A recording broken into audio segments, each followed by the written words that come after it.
Welcome friends. इस video में भारत का भूगोल से संबंधित इम्पोर्टेंट क्वेश्चन को डिस्कस करेंगे। सारे क्वेश्चन आपके बीपीएससी के द्वारा पूछे हुए सवाल हैं। ये आपके भारत का भूगोल का पार्ट सेकेंड है। इसके बाद पार्ट थर्ड भी आएगा, ठीक है। पार्ट थर्ड आपकी लास्ट वीडियो होगा भारत का भूगोल का। इसका पहले history, polity, Bihar history, Bihar geography, इन सारे वीडियो को अपलोड कर दिया गया है। आप लोग जाकर प्लेलिस्ट में वीडियो को देख सकते हैं या आप लोग आई बटन पर क्लिक करके जाके वीडियो को देख सकते हैं, ठीक है। तो आइए देखते हैं पहला क्वेश्चन है कि भारत के कौन से दो राज्य जो हैं सबसे बड़े पैमाने पर लौह अयस्क से संपन्न है। इंपॉर्टेंट क्वेश्चन है कि भारत के कौन से दो राज्य जो हैं सबसे बड़े पैमाने पर जो है लौह अयस्क से संपन्न है, मतलब सबसे अधिक जो है लौह का भंडार कहाँ पर है। तो आपको याद रखना है उड़ीसा, महाराष्ट्र और तीसरा अपना बिहार है, ठीक है। तीसरा अपना बिहार है। तो बी इसका राइट आंसर हो जाएगा, बी इसका राइट आंसर हो जाएगा, ठीक है। नेक्स्ट है कि निम्नलिखित लौह अयस्कों में से बैलाडीला में किसका खनन होता है। तो जो बैलाडीला है यहाँ पर हेमेटाइट का खनन होता है, ठीक है। हेमेटाइट का, ठीक है, हेमेटाइट का। तो ए इसका राइट आंसर हो जाएगा। जो बैलाडीला है किस राज्य में स्थित है, तो छत्तीसगढ़ के दंतेवाड़ा डिस्ट्रिक्ट में स्थित है। इसे नोट कर लीजिएगा, इंपॉर्टेंट है। नेक्स्ट क्वेश्चन है कि झारखंड में कोयला की खानें हैं। तो झारखंड में जो है कोयला की खानें कहाँ पर स्थित है, तो ऑप्शन के हिसाब से तो ए इसका राइट आंसर हो जाएगा, झरिया में स्थित है। और जो झरिया में कौन सा कोयला मिलता है, तो कोकिंग कोयला, नोट कर लीजिएगा, इंपॉर्टेंट है। झरिया में जो है कोकिंग कोयला मिलता है, ठीक है। तो ए इसका राइट आंसर हो जाएगा। उसके बाद है जमशेदपुर के बारे में याद रखिएगा कि यहाँ पर इस्पात उद्योग है जमशेदपुर में। साथ में जो लोहरदग्गा है यहाँ पर बॉक्साइड का उत्पादन किया जाता है। जबकि जो रांची है भारी मशीनों के निर्माण के लिए प्रसिद्ध है, नेक्स्ट है कि झारखंड के झरिया क्षेत्र में मुख्यतः क्या पाया जाता है। तो झारखंड के झरिया क्षेत्र में मुख्यतः कोयला पाया जाता है। ये 2015 का पूछा हुआ सवाल था और ये क्वेश्चन आपके पूछा हुआ 2011 का, ठीक है। तो क्वेश्चन आपके रिपीटेशन होते हैं, तो आप सभी लोगों को प्रीवियस ईयर क्वेश्चन पूरे देखने हैं, ठीक है। उसके बाद नेक्स्ट है कि भारतीय कोयला उद्योग की निम्नलिखित समस्याओं पर आपको विचार करना है। तो विचार कर लीजिए। पहला है कि निम्न कोटि का कोयला एवं कोयला संचलन में बाधा। तो सही बात है, एकदम सही है, ठीक है। धुलाई संस्थानों की उपयोग की क्षमता में कमी, ये भी सही है। कोकिंग कोयला के आयात पर बढ़ती निर्भरता, क्योंकि भारत में जो है कोकिंग कोयला बहुत कम है, तो हम लोग ज़्यादातर कोयला ऑस्ट्रेलिया से मंगाते हैं, ठीक है। उसके बाद है कार संचालन कीमतें। तो जो कार संचालन करने में बहुत ज़्यादा कीमत लगता है, तो ये भी सही है। तो सारे ऑप्शन आपके सही हैं, तो बी इसका राइट आंसर हो जाएगा। जो कोकिंग कोयला होता है, जो स्टील प्लांट होता है, वहाँ पर इसका ज़्यादा इस्तेमाल किया जाता है, ठीक है। इसे नोट कर लीजिएगा, इंपॉर्टेंट है। उसके बाद नेक्स्ट क्वेश्चन है कि भारत में सबसे पुराना तेल का भंडार कहाँ है। तो भारत में जो है सबसे पुराना तेल का जो भंडार है डिगबोई असम में, ठीक है। ब्रह्मपुत्रा घाटी जो है देश की सबसे पुरानी तेल घाटी है। तो डी इसका राइट आंसर हो जाएगा। ये कब पूछा गया है, 2015 में पूछा गया है। नेक्स्ट है कि भारत में सर्वप्रथम तेल ऊर्जा संकट कब हुआ। तो भारत में जो है सर्वप्रथम तेल और जो ऊर्जा संकट हुआ था 1970 और 1980 के दौरान हुआ था, ठीक है। 1970 और 1980 के दौरान हुआ था, दशक में हुआ था, ठीक है। तो डी इसका राइट आंसर हो जाएगा। इसमें समस्या क्या आ गई थी कि भारत में जो है सर्वप्रथम भयानक ऊर्जा संकट जो 1973 में पैदा हो गया था, 1973 में पैदा हो गया था, जब ओपेक ने जो है तेल की जो दाम था एक बहुत ज़्यादा बढ़ा दिया था, इसी कारण, ठीक है। करीब जो रेट था करीब 4 गुना बढ़ा दिया था। जहाँ पर 1 रुपया था अब सीधे कर दिया 4 रुपया उस तेल का दाम, इसीलिए भारत में जो है तेल संकट पैदा हो गया था। नेक्स्ट क्वेश्चन है कि भारत में प्रति व्यक्ति ऊर्जा की खपत वर्ष 1994 में थी, तो कितना थी, तो 243 किलोग्राम तेल के बराबर। तो सी इसका राइट आंसर हो जाएगा। ये तो भारत का था, जबकि उसी समय 1994 में वर्ल्ड का कितना था, तो 1471 किलोग्राम प्रति व्यक्ति ऊर्जा खपत, ठीक है। 1471 किलोग्राम प्रति व्यक्ति ऊर्जा खपत था विश्व के स्तर में, जबकि भारत का बहुत ही कम था। ठीक है, भारत का बहुत ही कम था। उसके बाद नेक्स्ट है कि निम्न राज्यों में से कौन सा राज्य भारत में सर्वाधिक सौर ऊर्जा का उत्पादन करता है। तो भारत में जो है सर्वाधिक सौर ऊर्जा का उत्पादन कर्नाटक करता है। ये क्वेश्चन कब पूछा गया था, तो ये क्वेश्चन पूछा गया है 2020 में। ठीक है, ये क्वेश्चन पूछा गया है 2020 में। कर्नाटक कितना सौर ऊर्जा का उत्पादन करता है 31 मार्च 2020 तक, तो कितना करता है, तो 7277 मेगावाट। ठीक है, और सेकेंड स्थान पर आपका राजस्थान है, यहाँ पर कितना होता है, तो 5137 मेगावाट। ठीक है, उसके बाद जो आंध्रा है यहाँ पर कितना होता है, तो 3610 मेगावाट। जो तेलंगाना है यहाँ पर कितना होता है, तो तेलंगाना में होता है 3620 मेगावाट। नोट कर लीजिएगा, इम्पोर्टेंट है। नेक्स्ट है कि भारत में राज्य विद्युत बोर्डों की वित्तीय रुग्णता के निम्नलिखित कारणों पर आपको विचार करना है, तो विचार कर लीजिए। कृषि एवं घरेलू उपभोक्ताओं को उत्पादन लागत से कम पर बिजली का विक्रय, तो ये भी सही बात है। कहने का मतलब है कि जो राज्य विद्युत बोर्डों की जो वित्तीय स्थिति खराब क्यों हो गई। ठीक है, तो उसका कारण नीचे दिया गया है। तो पहला कारण तो सही है कि कृषि एवं घरेलू उपभोक्ताओं को जो है उत्पादन लागत से कम पर बिजली देने के कारण। दूसरा है कि प्रसारण एवं संवितरण हानियाँ काफ़ी ज़्यादा होती है, क्योंकि जो ट्रांसमिशन लाइन में बहुत ज़्यादा बिजली बर्बाद हो जाती है। ठीक है, उसके बाद है कि राज्य विद्युत बोर्डों के लिए वाणिज्यिक स्वायत्तता में कमी, तो ये भी सही बात है। उसके बाद है कि राज्य सरकारों ने राज्य विद्युत बोर्डों के माध्यम से सामाजिक परिधान नीतियों को क्रियान्वित किया। इसका भी कारण है कि सरकार जो है लोक लुभावन टाइप के जो वादे करती है, उसके कारण भी जो आपके बिजली बोर्ड होता है उसको नुकसान होता है। तो बी इसका राइट आंसर हो जाएगा। सारे आपके ऑप्शन जो है सही हो जाएगा। नेक्स्ट क्वेश्चन है कि टिस्को संयंत्र जो है किसके नज़दीक स्थित है। जो टिस्को संयंत्र है वो टाटा नगर के नज़दीक स्थित है, तो डी इसका राइट आंसर हो जाएगा। जो टाटा नगर स्थित जो है इस कारखाने की स्थापना कब की गई थी, तो आपको याद रखना है जो टिस्को है इसकी स्थापना कब की गई थी, तो 1907 में इसकी स्थापना की गई थी। नोट कर लीजिएगा, इंपॉर्टेंट है। ठीक है, इंपॉर्टेंट है। टिस्को का फुल फॉर्म क्या होता है, Tata iron and steel company limited. फिर से बोल देते हैं, Tata iron and steel company limited. Note कर लीजिएगा, इंपॉर्टेंट है। नेक्स्ट है कि बिहार में डालमिया नगर किस लिए प्रसिद्ध है। ये तो फेवरेट क्वेश्चन है बीपीएससी का, इसे नोट कर लीजिएगा। बिहार में जो है डालमिया नगर किसके लिए प्रसिद्ध है, तो सीमेंट के लिए। ठीक है, सीमेंट के लिए, तो बी इसका राइट आंसर हो जाएगा। आपको याद रखना है कि जो डालमिया नगर है ये शहर है किस डिस्ट्रिक्ट में स्थित है, तो रोहतास में स्थित है। ठीक है, रोहतास में स्थित है। ठीक है, रोहतास में स्थित है।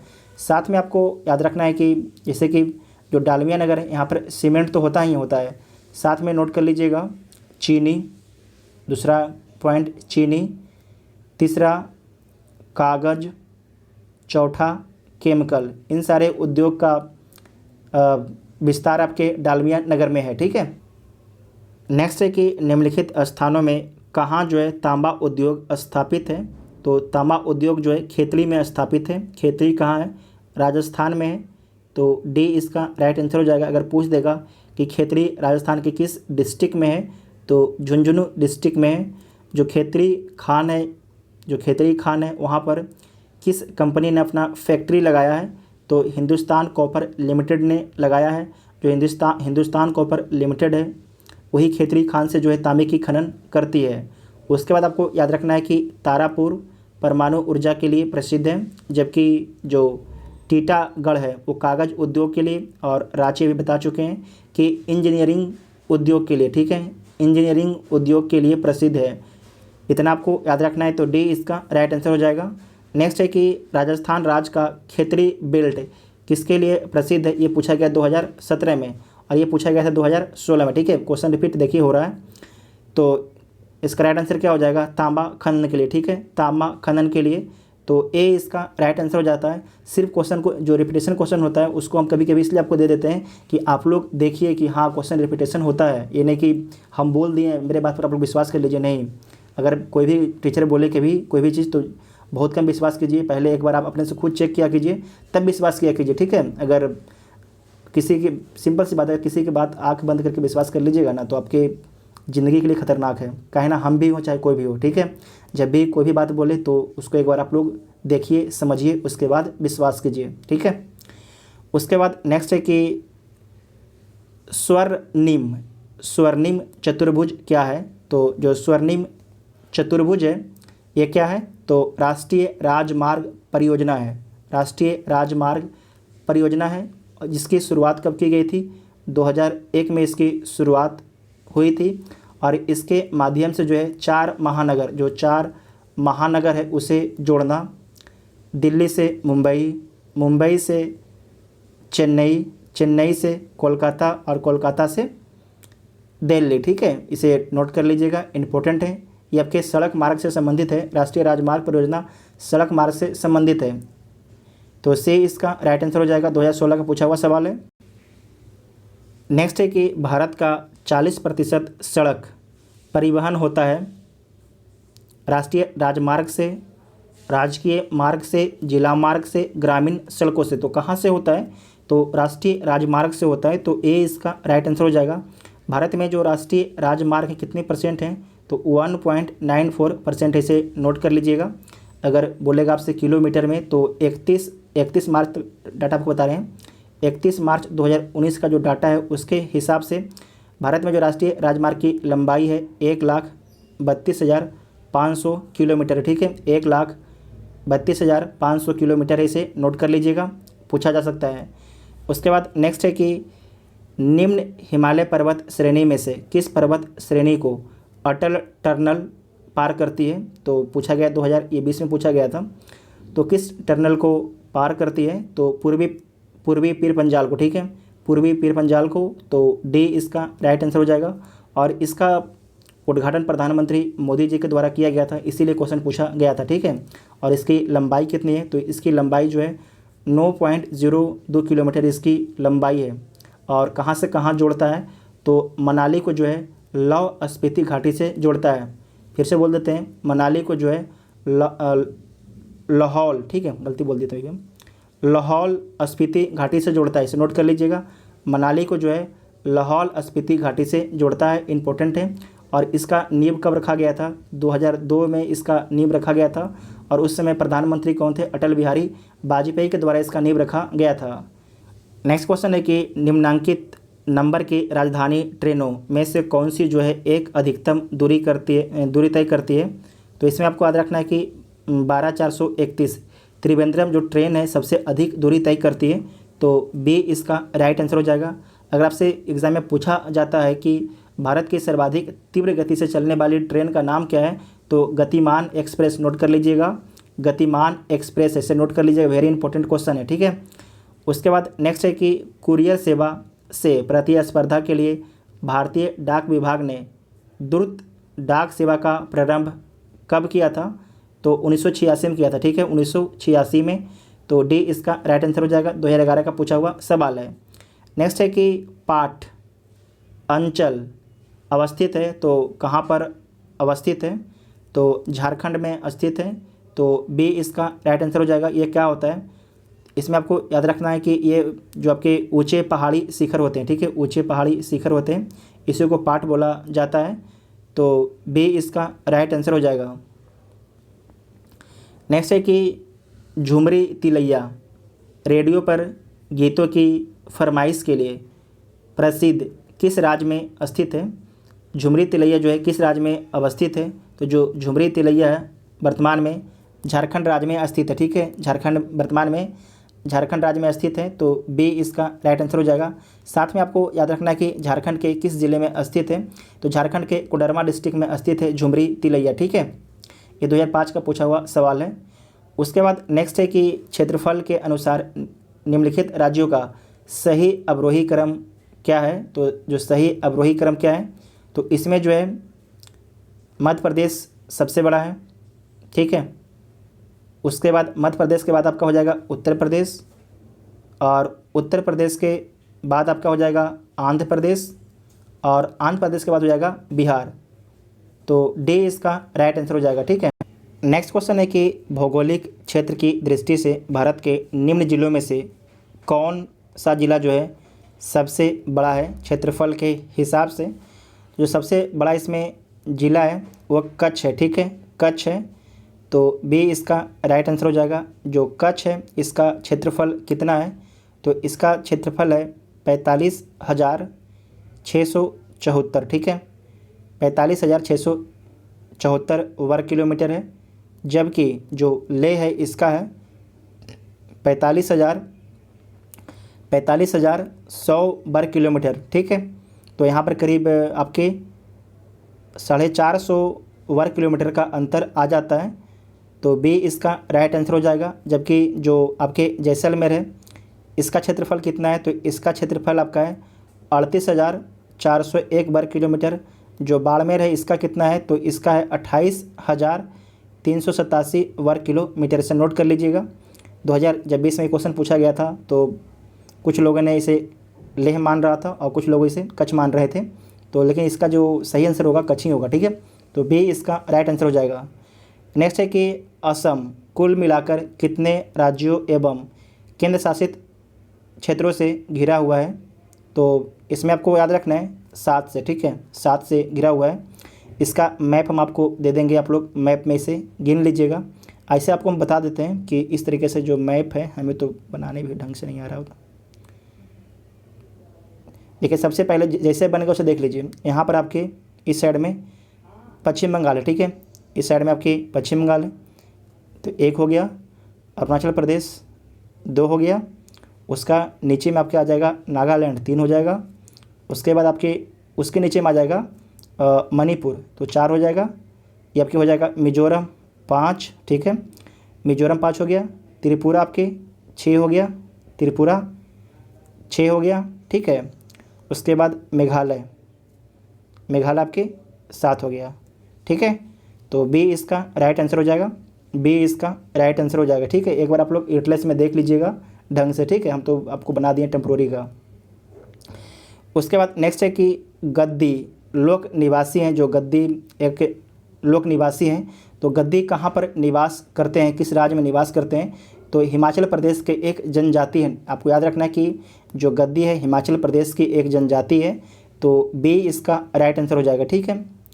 नेक्स्ट है कि बोडो निवासी है। तो बोडो जो है कहाँ के निवासी है, तो गारो पहाड़ी के निवासी है बोडो, ठीक है, बोडो। और गारो कहाँ पर है, मेघालय में, ठीक है, मेघालय में। आपको याद रखना है कि गारो, खासी, जयंतिया मेघालय में इसी क्रम में है, इसे नोट कर लीजिएगा। गारो, खासी, जयंतिया।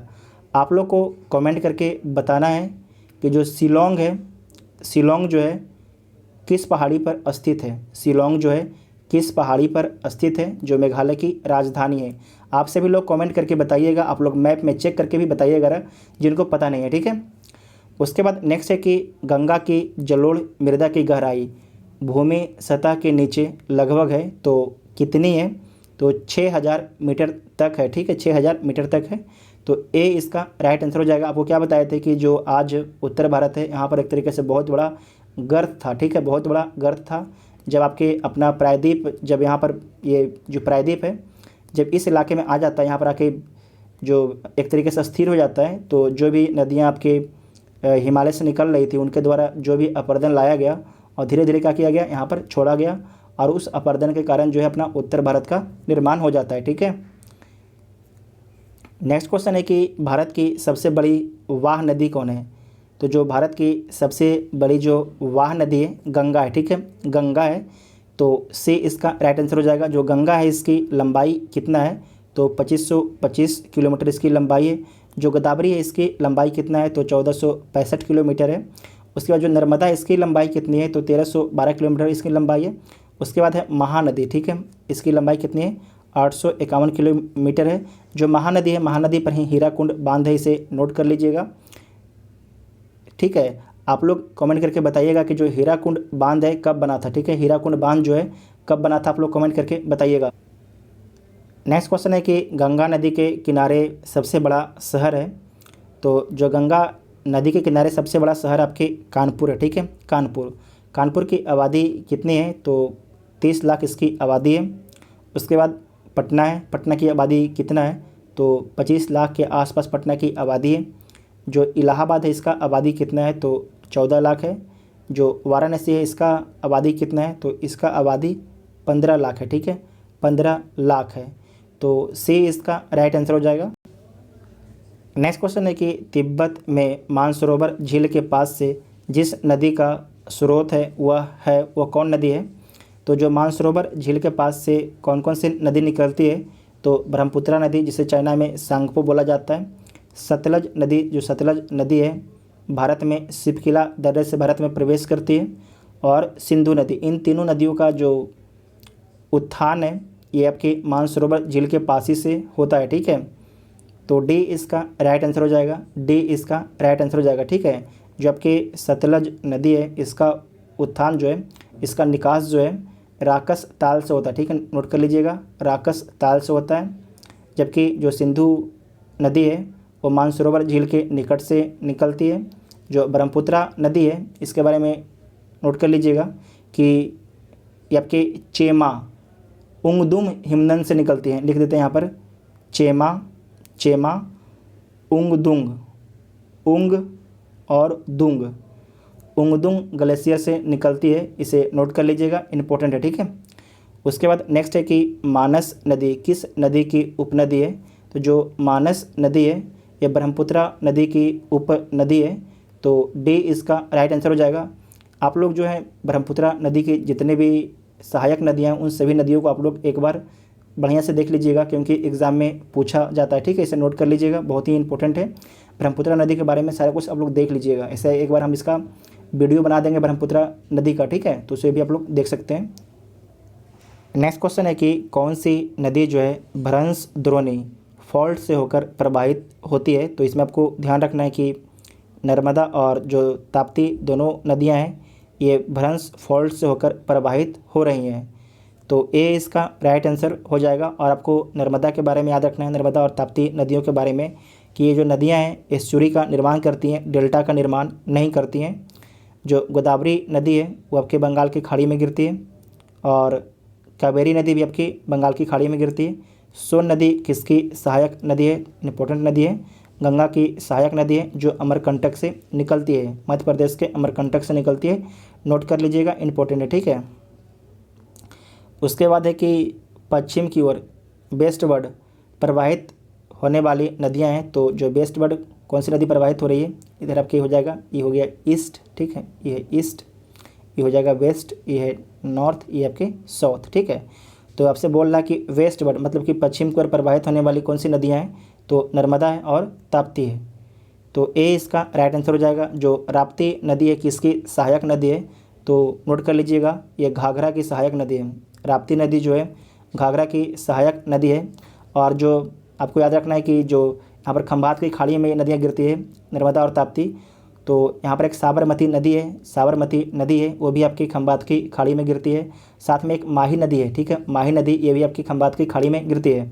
माही नदी के बारे में आपको याद रखना है कि जो माही नदी है कर्क रेखा को 2 बार काटती है, माही नदी जो है कर्क रेखा को 2 बार काटती है, इसे नोट कर लीजिएगा, इंपॉर्टेंट है, ठीक है। नेक्स्ट क्वेश्चन है कि कावेरी नदी कौन से राज्यों से होकर गुजरती है। तो जो कावेरी नदी के जो ट्रिब्यूटरी है उसका विस्तार है कर्नाटक में भी है, केरल में भी है और तमिलनाडु में भी है, तो बी इसका राइट आंसर हो जाएगा। जो कावेरी नदी निकलती कहाँ से, तो कर्नाटक से निकलती है, ठीक है, कर्नाटक के ब्रह्मगिरी पहाड़ी के निकट से निकलती है, तो बी इसका राइट आंसर हो जाएगा। साथ में जो कावेरी नदी है नोट कर लीजिएगा, इस पर श्रीरंगपट्टनम, शिव समुद्रम एवं श्रीरंगम द्वीप अवस्थित है, श्रीरंगम द्वीप अवस्थित है, इसे नोट कर लीजिएगा, इंपॉर्टेंट है। उसके बाद नेक्स्ट नदी है कि सोन, नर्मदा, महानदी निकलती है, तो कहाँ से निकलती है, तो आपको नोट कर लेना, ये तीनों नदियाँ जो है ये अमरकंटक, जो अमरकंटक का पठार है वहाँ से निकलती है, तो बी इसका राइट आंसर हो जाएगा। बीपीएससी द्वारा कब पूछा गया है, तो 2000 में पूछा गया है। सोन आपको बता चुके हैं किसकी सहायक नदी है, गंगा की है, और नर्मदा जो है आपकी ये गिरती है अरब सागर खंबात की खाड़ी में गिरती है, और उसके बाद है जो महानदी, ठीक है, महानदी ये कहाँ गिरती है, तो ये बंगाल की खाड़ी में गिरती है, और महानदी पर ही हीराकुंड बांध है, ठीक है। तो बी इसका राइट आंसर हो जाएगा। नेक्स्ट है कि दामोदर नदी निकलती है, तो जो दामोदर नदी कहाँ से निकलती है, तो छोटा नागपुर के पठार से निकलती है, ठीक है। छोटा नागपुर के पठार से निकलती है, तो बी इसका राइट आंसर हो जाएगा, ठीक है। बी इसका राइट आंसर हो जाएगा। और इसका जो दामोदर नदी है इसकी लंबाई कितना है, तो 592 किलोमीटर इसकी लंबाई है, 592 किलोमीटर। उसके बाद नेक्स्ट है कि निम्नलिखित में से कौन जो है भूमि बंधित नदी है। भूमि बंधित नदी है, कहने का मतलब है कि किस नदी का जो निकास है किसी भी ना तो नदी में होता है ना तो किसी समुद्र में होता है। तो आपको याद रखना है कि जो लूनी नदी है, लूनी नदी इसका निकास ना तो किसी समुद्र में होता है ना किसी नदी में होता है। जो लूनी नदी है रन के कच्छ में विलुप्त हो जाती है, रन के कच्छ में विलुप्त हो जाती है, तो से इसका राइट आंसर हो जाएगा। जो लूनी नदी है कहाँ से निकलती है, तो आपको याद रखना है कि राजस्थान के अरावली पहाड़ी से लूनी नदी निकलती है, ठीक है। तो से इसका राइट आंसर हो जाएगा। नेक्स्ट है कि निम्न नदियों में सबसे अधिक नदी पद परिवर्तन किया है, तो किस नदी ने जो है सबसे अधिक बार अपना पथ परिवर्तन किया है, तो कोसी नदी, ठीक है। कोसी नदी को बिहार का शोक भी बोला जाता है, क्योंकि ये लगभग हर साल जो है कोसी नदी जो नॉर्थ बिहार है वहाँ पर बाढ़ लेके आ जाता है, ठीक है, जिसके कारण बहुत ज़्यादा जान माल की हानि हो जाती है नॉर्थ बिहार में। तो सी इसका राइट आंसर हो जाएगा। नेक्स्ट है कि भारतीय मानसून मौसमी विस्थापन से इंगित है, किसका कारण है, तो स्थल तथा समुद्र का विभेदीतापन के कारण, ठीक है। तो ए इसका राइट आंसर हो जाएगा। लौटता मानसून से जो है किस राज्य में अधिकतर वर्षा होता है, तो आपको याद रखना है कि तमिलनाडु के कोरोमंडल तट पर अधिकतर वर्षा होता है। तमिलनाडु के कोरोमंडल तट पर से नोट कर लीजिएगा, इंपॉर्टेंट है, एग्जाम में पूछा जाएगा, ठीक है। जो मानसून आता है उसे क्या बोलते हैं, तो दक्षिण पश्चिम, जो दक्षिण पश्चिम होता है उससे मानसून आता है। ये आपके साउथ हो गया, ठीक है, ये आपके वेस्ट हो गया। तो दक्षिण पश्चिम से आपके मानसून भारत में प्रवेश करता है, और जो मानसून है भारत से निकलता है उसका दिशा क्या होता है, तो इसमें नोट कर लीजिएगा। इसका जो दिशा होता है आपके नॉर्थ और ईस्ट होता है, ठीक है, नॉर्थ ईस्ट होता है इसकी, जब ये मानसून भारत से वापस जाता है, तो इसे नोट कर लीजिएगा, ये भी इंपॉर्टेंट आपसे एग्जाम में पूछा जाएगा। नेक्स्ट क्वेश्चन है कि निम्न राज्यों में से किस राज्य में जो है जाड़े विंटर के मौसम में बारिश होती है, तो तमिलनाडु में। और लौटता मानसून के कारण आपको बता चुके हैं कि क्या बताएं आपको हम, उत्तर और पूर्व। उत्तर पूर्व जो होता है आपके लौटता मानसून होता है, ठीक है, उत्तर पूर्व जो है लौटता मानसून होता है, इसे नोट कर लीजिएगा। जो तमिलनाडु है लौटता मानसून से जो है बारिश होती है, बंगाल के खाड़ी से पानी लेती है और जाके तमिलनाडु के तट पर वर्षा कराती है, कोरोमंडल तट, नोट कर लीजिएगा। और कितना वर्षा होती है, तो बोला जाता है कि 65 से 75 सेंटीमीटर के आसपास वर्षा होती है। नेक्स्ट है कि चेरापूंजी अवस्थित है, तो चेरापूंजी कहाँ पर अवस्थित है, तो मेघालय में स्थित है, तो सी इसका राइट आंसर हो जाएगा। ये कब क्वेश्चन पूछा गया था, तो 1996 में, लेकिन आपको याद रखना है कि अब जो है मेघालय में सबसे अधिक वर्षा कहाँ पर होता है, चेरापूंजी चेंज कर गया है, अब कहाँ पर होता है, तो मानसिन राम में होता है, ठीक है। एक सेकंड लिख देते हैं यहाँ पर, मासिन राम होता है, मासिन राम होता है, ठीक है। मासिन राम में जो है अब विश्व का सबसे अधिक वर्षा होता है, नोट कर लीजिएगा। पहले चेरापूंजी था, अब हो गया है मासिन राम, ठीक है। नेक्स्ट क्वेश्चन देखिए। नेक्स्ट क्वेश्चन है कि सूची 1 को सूची 2 के साथ सम्मिलित करना है, तो सम्मिलित कर लीजिए। एक साइड आपकी प्राकृतिक आपदाएं हैं और एक साइड आपके प्रदेश हैं। तो जो बाढ़ है सबसे अधिक कहाँ पर आता है, तो उत्तर प्रदेश तथा बिहार के मैदान में। भूकंप जो है सबसे अधिक कहाँ पर आते हैं, तो जो भूकंप है सबसे अधिक हिमालय का गिरिपाद जो क्षेत्र है वहाँ पर आते हैं, ठीक है, हिमालय के जो निचला इलाका है वहाँ पर आते हैं। उसके बाद सबसे अधिक सूखा आपके कहाँ पर आता है, तो मध्य पूर्वी भारत में, मध्य पूर्वी भारत में जो सबसे अधिक सूखा आता है। और चक्रवात जो है सबसे अधिक कहाँ पर आता है, तो झारखंड तथा उड़ीसा में आता है। तो इसका राइट आंसर क्या हो जाएगा, 3-1 इसमें है और उसके बाद है 4, तो बी इसका राइट आंसर हो जाएगा, ठीक है, बी इसका राइट आंसर हो जाएगा।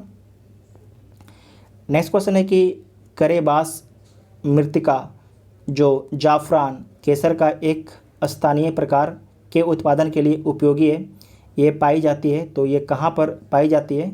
तो जम्मू कश्मीर में, ठीक है, जम्मू कश्मीर में। तो ए इसका राइट आंसर हो जाएगा। आपको हम बता दें कि केसर से संबंधित जो है बीपीएससी लगता है जैसे कि अपना फेवरेट टॉपिक बना लिया है।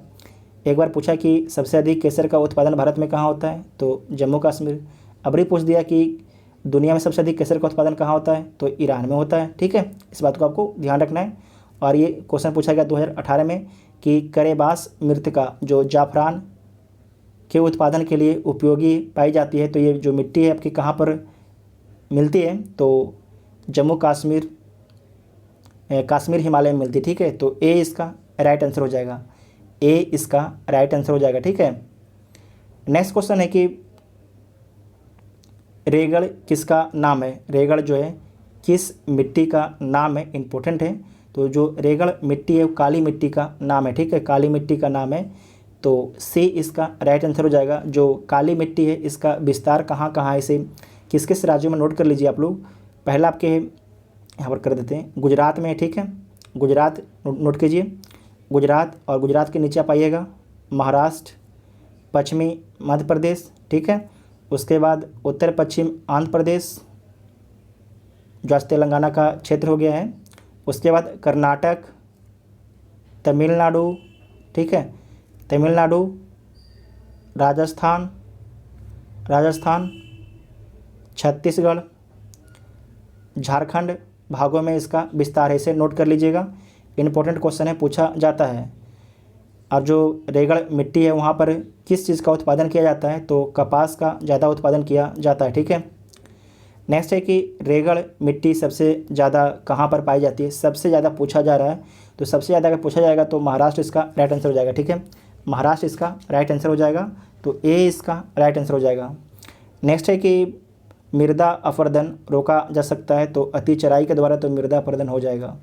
वनस्पति के उन्मूलन, अगर वनस्पति को काट दीजिएगा तो मृदा क्या होगा, टूटने लगेगा।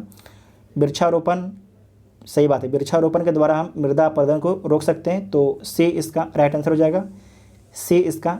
उसके बाद पक्षी संख्या में वृद्धि, तो ये भी आपके गलत है। यहाँ पर आपको ध्यान रखना है कि अगर अति चराई, अगर खेत को भी अगर ज़्यादा चरा दिए, या जो वनस्पति इलाका है, जैसे कि अभी आप लगातार सुन रहे होंगे कि जो उत्तराखंड और हिमालय के एरिया है वहाँ पर बहुत ज़्यादा लैंडस्लाइड हो रहा है, तो उसका एक बहुत बड़ा कारण है कि जो हमारे द्वारा जो अंधाधुंध विकास किया गया बिना पर्यावरण को देखे समझे, तो उसका ही परिणाम है, क्योंकि वहाँ पर हम बहुत ज़्यादा पेड़ पौधा को काट दिए। और आपको पता है कि जो हिमालय की मिट्टी है, अगर वहाँ पर पानी चला गया तो जल्दी पानी को क्या करता है, अवशोषित कर लेता है। और उसके बाद क्या होता है कि जब मिट्टी हल्का हो जाता है, और आप तो नीचे उसके जड़ को ही काट दिए हैं, जब जड़ को काट दीजिएगा तो ऑटोमेटिक है कि जब हल्का होगा तो नीचे गिर जाएगा। तो इसीलिए जो है आपके ज़्यादातर हिमाचल प्रदेश और उत्तराखंड में इस बार लगातार लैंडस्लाइड देखने के लिए मिल रहा है, ठीक है। तो सी इसका राइट आंसर हो जाएगा, ठीक है। उसके बाद नेक्स्ट है कि गंगा के मैदान की पुरानी कछारी मिट्टी कहलाती है, तो क्या कहलाती है, तो बांगर मिट्टी कहलाती है, ठीक है, बांगर मिट्टी। तो बी इसका राइट आंसर हो जाएगा। देखिए जितना भी इंपॉर्टेंट करीब 50 क्वेश्चन इस वीडियो में थे, सारे क्वेश्चन को हम लोगों ने डिस्कस कर लिया। आपको वीडियो कैसा लगा आप लोग कमेंट करके ज़रूर बताइएगा, ठीक है। जो चैनल पर नए थे चैनल को सब्सक्राइब कर लीजिएगा, ताकि जब भी वीडियो अपलोड हो उसका नोटिफिकेशन आपको मिलता रहे। और आप लोग टेलीग्राम ग्रुप भी ज्वाइन कर लीजिएगा, इसका लिंक आपको डिस्क्रिप्शन में दिया गया है, ठीक है। Thank you.